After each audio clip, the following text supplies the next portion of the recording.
Good evening guys, it's a 6:26 p.m. Today is November 29th and let's start the pre-market walkthrough. Okay, so yes, we are going to keep an eye on the same yesterday's AM chart, line with comments and the same visual representation, so and then basically 39.92 was the key level.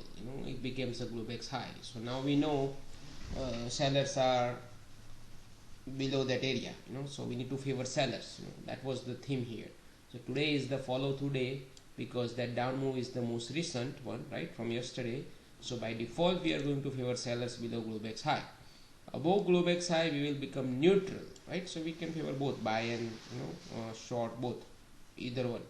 The overall price is still holding that 11/22 RTH low, which is yesterday's low, and we need sellers to have a break below one time today, which they did, right? Below 62 it went all the way to 44, which was also an important area. That's why it held it, because that area was listed as a preferred buyers area. NQ we are going to favor sellers below this week's hunting level because it was holding below it, and because 703 or so, below that area, and we want the price to test the preferred buyers area and 527 one time and hold below it. That's the requirements. So if we are short from above, this is what our target is.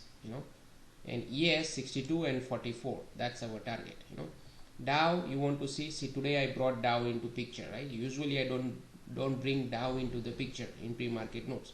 So today specifically I brought it Dow into the picture, right? Because it was setting up at certain levels. So here it says sellers holding it below 979 or 700, the level I gave it in Discord on November 3rd, which becomes today's Globex high, which was this.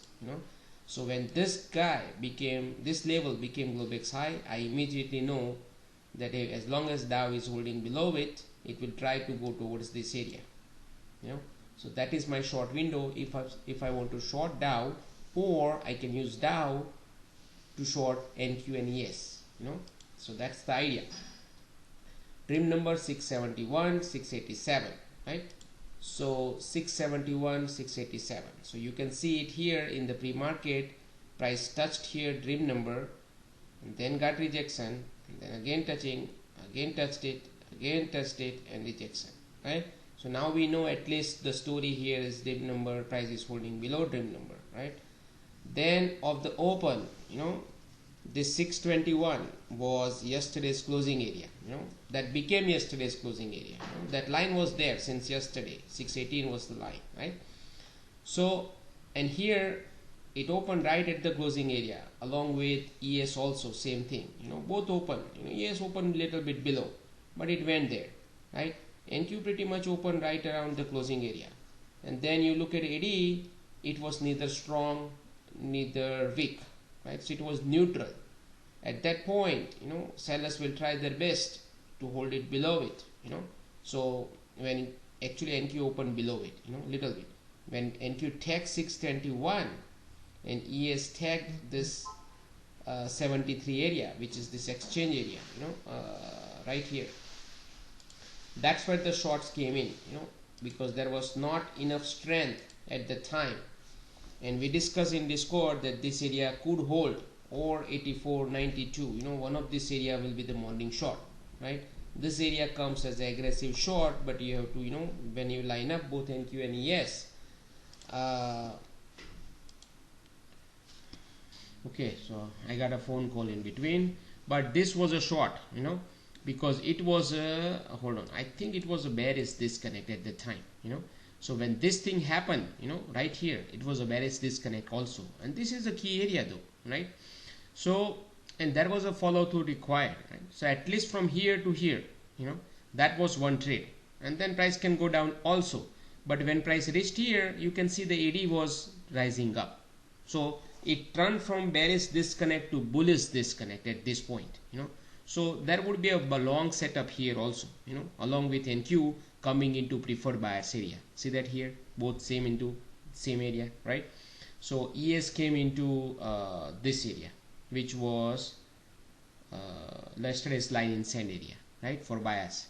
and then this came into preferred buyers area. So now we have to take a profit because we aggressively shorted it here. We have no choice. We can't just hold it here and assume that in the morning it will come here. Yes, we can hold it only if internals are trending down a lot, but here that was not the case. So profit here and no longs.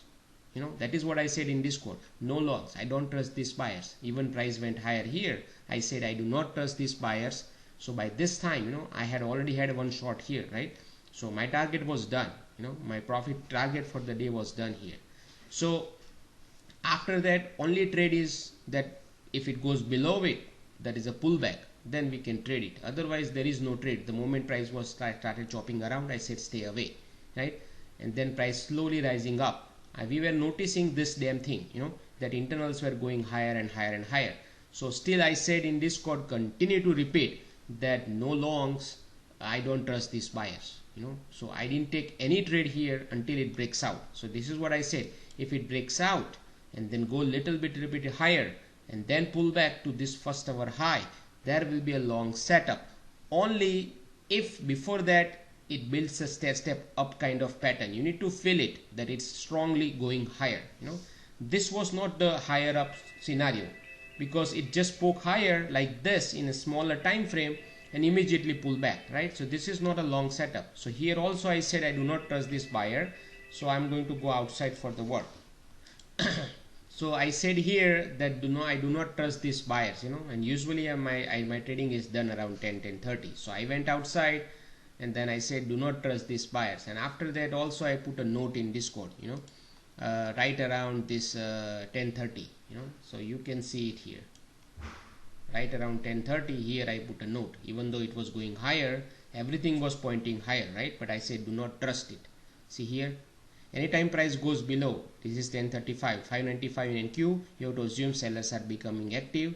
Anytime ES goes below 69, you have to assume sellers are active, right? And then when I was outside, I got an alert at NQ, and this is where I said, my point of not trusting buyers. See, and usually I'm right, I guess. So here there was a trade based on my writing at the time here, right? Anytime ES goes below 69 and NQ goes below this 595 line, there was your trade. Why? Because there were multiple things going on. Despite this strength, right? Price held it here first hour high, but then it balanced it and break down. And then here you can see it. Mini pop up at the first hour high, got a rejection. See that? And now I know rejection here, first hour high failed breakout, and price slicing through 69. That was your short right there. Now you target this or this 44, right? Or once it goes through this, right? Then there was your another trade. You can add it here, right there. You know how important this area is, right? So based on the Discord, if you are in Discord, you know this area is important. So does 527, right? So I was expecting 527 touch today, and I was expecting price to go through it. That was we discussed in Discord, even 2 days ago. So thank you. There was a trade here, and now here you can take profit if you want to, or you can even, when price slice through it, you can even add a short here, target this, because 450 was the target, which price came close to it. See that here? So now it was a target. It's done deal. At this point, you should not be trading, because now you don't expect price to even go further down immediately without any struggle, because this yellow line is a struggle point, right? And this 44 area is a preferred buyers area. So long, based on the preferred buyers area, based on this exhaustion, you can go long, but you have to wait for a pause, reactionary long, only back to 56, 53, somewhere here, that's it. But when you see this pause, that's where you add a long here, right here. And then you can ride it up all to 56 or in between somewhere, right? Then you can also short here at 56 line, right? But at this point, the response was great. NQ, see here, NQ bounce, rejected from 527. That was your trade too, right? But then, when you see this chop, and then slice through it, so here you have to take a profit reactionary, because this is a max profit potential for today. So price may not pause here and go higher too, so you have to take a profit here and then wait. When price slice through this, your day is screwed up. There is no trade after that. Ideally, yes, all the levels will respond, but you have to like in and out here like that, you know, and then no trading after that, right? So I'm not going to discuss that price action, right? But pretty much these areas are listed was good, you know, today, and it was a good trade here. If you are trading it, this was a very good move, you know. I was expecting this move, and I was expecting price to go below this. Now tomorrow, you know, you want to see price holding below this 572 or 595, you know. Between these two blue lines, I want price to go through it, either down or above, you know. We'll see how it goes, and that'll be all for today.